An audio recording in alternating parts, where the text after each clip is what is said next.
दोस्तों, अंतरिक्ष की दुनिया हर किसी को हैरान करती है। कोई नहीं जानता कि ब्रह्मांड के अंदर आखिर चल क्या रहा है। आखिर वो कौन सी ताकत है जो कि दुनिया को चला रही है। आखिर वो कौन सा रहस्य है जिसे आज तक कोई नहीं सुलझा पाया। इन तमाम सवालों के जवाब आज तक कोई भी वैज्ञानिक नहीं ढूंढ पाया।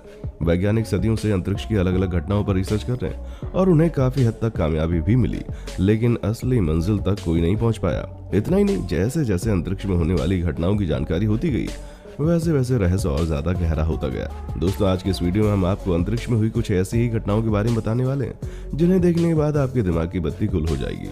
खैर, आपकी बत्ती गुल हो ना हो, लेकिन बड़े बड़े वैज्ञानिकों की बत्ती जरूर गुल होगी जब उन्हें पता चला कि ऐसा भी हो सकता है।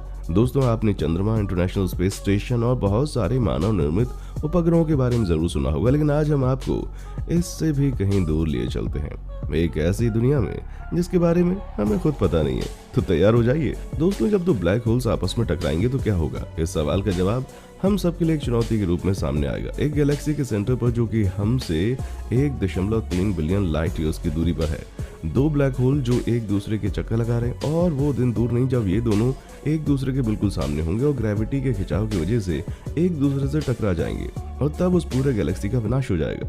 दोस्तों, अब आपके मन में सवाल उठ रहा होगा कि क्या ऐसी कोई घटना हम पृथ्वी से देख पाएंगे? दोस्तों, एस्ट्रोनॉमर्स का कहना है कि दो ब्लैक होल के टकराने जैसी घटना, या यूं कहें कि ये विनाश पृथ्वी से देखें, इस बात के चांसेस 10,000 सालों में केवल एक ही बार है। यानी कि हो सकता है कि आगे के 10,000 सालों में हमें कोई दो ब्लैक होल का टकराव देखने को मिल जाए, एक दूसरे को चीर रही तीन गैलेक्सीज।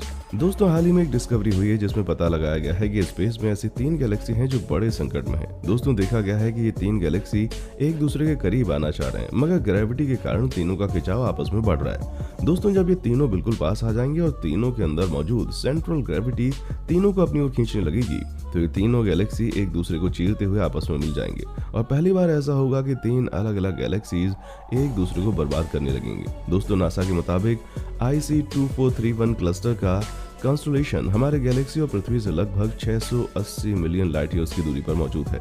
दोस्तों, ऐसे में उन गैलेक्सीज का विनाश होने से कोई नहीं बचा सकता और आपको बता दें कि ऐसे ही सभी गैलेक्सीज का अंत एक दिन हो ही जाता है। और दोस्तों, अगर शॉर्टकट में समझा जाए तो सारा माजरा जो है वो गुरुत्वाकर्षण का है। गुरुत्वाकर्षण ज्यादा होने पर ग्रह, उपग्रह और गैलेक्सीज एक दूसरे को अपनी ओर खींचने लगती हैं। ऐसे में उनका संतुलन बिगड़ने लग जाता है और उनके टकराने की संभावना बढ़ जाती है। वहीं दूसरी तरफ गुरुत्वाकर्षण कम होने पर ये एक दूसरे से दूर जाने लगते हैं और दूसरी चीजों से टकराकर ब्रह्मांड के अंदर ही खत्म हो जाते हैं।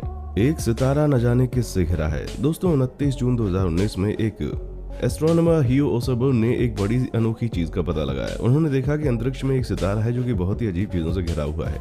ये कुछ ऐसा है, मतलब कि सेलेस्टियल बॉडीज थे जिनके बारे में पता लगाना बहुत ही मुश्किल हो रहा था। दोस्तों, 28 सेलेस्टियल बॉडीज उस तारे का चक्कर लगा रहे थे। इस फिनोमेना को केपलर थ्योरी के टेलीस्कोप से देखा गया। उन्हें लग रहा था कि हो सकता है ये कोई स्टार हो जिसके आसपास प्लैनेट ऑर्बिट कर रहा हो, मगर और जांच पड़ताल करने के बाद ये पता लगा कि वे कोई प्लैनेट्स नहीं है, क्योंकि उनके मोशन और मूवमेंट एक प्लैनेट से बहुत ही अलग थे। दोस्तों, उसी टेलीस्कोप से और भी कई सितारों को देखा गया, मगर कहीं भी ऐसी घटना सामने नहीं आई। अब उस सितारे में ऐसा क्या है और वहां क्या होने वाला, ये कोई नहीं जानता। A free floating planet. जरा कल्पना कीजिए, एक सुबह जब आपकी नींद खुलती है तो हमारे सौर मंडल में बहुत सारे ग्रह ऐसे घूम रहे हैं जो बिल्कुल आजाद हैं, मतलब जिनके ऊपर कोई भी गुरुत्वाकर्षण काम नहीं कर रहा है। और अगर हमारी पृथ्वी के साथ भी ऐसा हो जाए तो क्या होगा? खैर, मुद्दे पर आते हैं। कुछ समय पहले ही अंतरिक्ष यात्रियों ने 70 ऐसे ग्रहों का समूह खोजा जो अंतरिक्ष में आजाद पंछी की तरह घूम रहे हैं। खैर, इसके आगे की कोई भी जानकारी अभी तक नहीं मिल पाई है। Diamond rain. दोस्तों, जब भी बारिश की बात आती है तो लोग छाता लगाकर खुद को बचाने में लग जाते हैं और घरों के अंदर छुपने लगते हैं। लेकिन जरा सोचिए, अगर किसी दिन पानी की जगह आसमान से हीरे बरसने लगे तो क्या होगा? मेरा यकीन मानिए, लोग भाग भाग कर सारा काम धंधा छोड़कर बस हीरे बटोरने में लग जाएंगे। हालांकि ऐसा करते समय सबकी टकली जरूर फूटेगी, क्योंकि जब आसमान से हीरे बरसेंगे तो चारों तरफ तबाही ही तबाही मच जाएगी। क्योंकि दोस्तों, आपको जानकर आश्चर्य होगा कि हीरा प्रकृति का सबसे ठोस पदार्थ है और इसीलिए हवाई जहाज के पहियों में हीरा लगाया जाता है, वरना हवाई जहाज लैंड करते समय लोहे के पहिए तो घिसकर टूट ही जाएंगे। लेकिन दोस्तों, आपको जानकर बड़ा ही अफसोस होगा कि हीरों की ये बारिश हमारी पृथ्वी पर नहीं बल्कि सौर मंडल के शनि और बृहस्पति ग्रह पर होती है और कई बड़ी बड़ी रिसर्च में ये बात सिद्ध हो चुकी है। खैर, अब आप सोच रहे होंगे भला ऐसा कैसे संभव है। चलिए आपको इसका प्रोसेस भी समझा देते हैं। दोस्तों, अमेरिकन वैज्ञानिकों का कहना है कि शनि और बृहस्पति ग्रह पर डायमंड रेन होती है।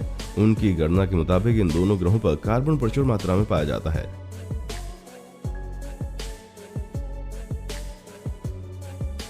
अमेरिकी वैज्ञानिकों का कहना है कि शनि और बृहस्पति इन दोनों ग्रह पर बड़े बड़े बिजली के तूफान आते हैं जो मीथेन को कार्बन के कालिक में बदल देते हैं और एक कार्बन कठोर होकर ग्रेफाइट में बदल जाता है और धीरे धीरे ग्रेफाइट हीरे के टुकड़ों में तब्दील हो जाता है। ये डायमंड के टुकड़े ग्रहों के गर्म कोर में पिघल जाते हैं।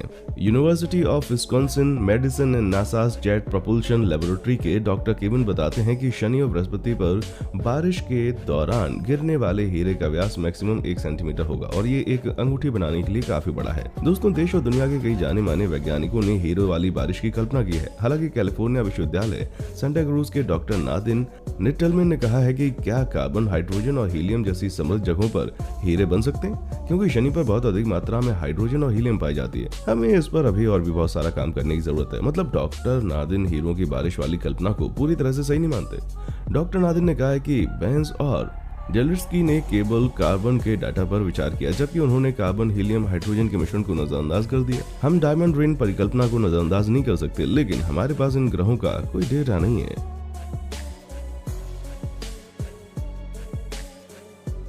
आईएसपीडी सुपरमैसिव ब्लैक होल। ये बात है 2017 की, जब आकाशगंगा के अंदर एक विशाल ब्लैक होल को देखा गया। हालांकि इसकी पूरी जानकारी अभी तक नहीं मिल पाई है, लेकिन वैज्ञानिक दावा करते हैं कि जिस तरह तालाब में पत्थर फेंकने पर एक संरचना बनती है, ठीक उसी तरह ब्लैक होल का अस्तित्व भी होगा। Dark flow. वैज्ञानिकों ने अंतरिक्ष में बहुत सारी ऐसी गैलेक्सीज को देखने का दावा किया है जिनकी स्पीड सुनकर आपके होश उड़ जाएंगे। इन गैलेक्सीज की स्पीड 16 लाख किलोमीटर प्रति घंटा है। अब कोई नहीं जानता कि इतनी स्पीड से ट्रेवल करने वाली ये गैलेक्सीज आखिर क्या चाहती हैं। बहुत सारे वैज्ञानिक बताते हैं कि ब्रह्मांड में कोई बहुत बड़ी पावर काम कर रही है जिसकी ओर सारी गैलेक्सीज खींची चली जा रही हैं। हालांकि आपको ये जानकर थोड़ा सुकून मिलेगा कि सारी गैलेक्सीज हमारी आकाशगंगा से विपरीत दिशा में जा रही हैं, इसलिए हमारी पृथ्वी को कोई खतरा नहीं है। लेकिन खतरा कभी भी बताकर नहीं आता। केल 11b। दोस्तों, 6 जुलाई 2016 को हमारे वैज्ञानिकों ने पहली बार केल 11b नामक ग्रह की खोज की और आपको जानकर आश्चर्य होगा कि इस ग्रह की हमारी पृथ्वी से दूरी 320 प्रकाश वर्ष है। इस ग्रह की वीडियोस हमारे जुपिटर से 1.3 गुना ज्यादा बड़ी है, लेकिन इसका वजन जुपिटर का 19% ही है। यहाँ पर सोचने वाली बात यह है कि जो ग्रह ऊपर से इतना बड़ा दिख रहा है वो अंदर से पूरा खोखला होगा। यहाँ पर हाइड्रोजन साइनाइड, टाइटेनिक ऑक्साइड और एल्यूमिनियम ऑक्साइड की बहुत ज्यादा मात्रा है, मगर यहाँ पर वाटर वेपर की बहुत ही कम मात्रा है। लेकिन ऐसा नहीं है कि ब्रह्मांड में इस तरह के दूसरे ग्रह नहीं है। दरअसल इस ग्रह की खोज के बाद और भी कई सारे ऐसे ग्रह देखे गए हैं, लेकिन हमारे सोलर सिस्टम में इस तरह का कोई भी ग्रह मौजूद नहीं है। आपकी जानकारी के लिए बता दें कि हमारे सोलर सिस्टम में केवल 2 प्रकार के ग्रह मौजूद हैं, एक चट्टानी और दूसरे गैसीय। दोस्तों, अंतरिक्ष की दुनिया इतनी बड़ी और इंटरेस्टिंग है कि बात करते करते पूरी जिंदगी निकल जाएगी। इसीलिए आज की वीडियो में बस इतना ही। अगर आपको हमारी जानकारी पसंद आई है और आपके अंदर भी ब्रह्मांड को जानने की इच्छा हुई है तो वीडियो को लाइक कर दें और इस वीडियो के बारे में अपने दोस्तों से भी चर्चा करें। मिलते हैं अगले वीडियो में। देखने के लिए शुक्रिया।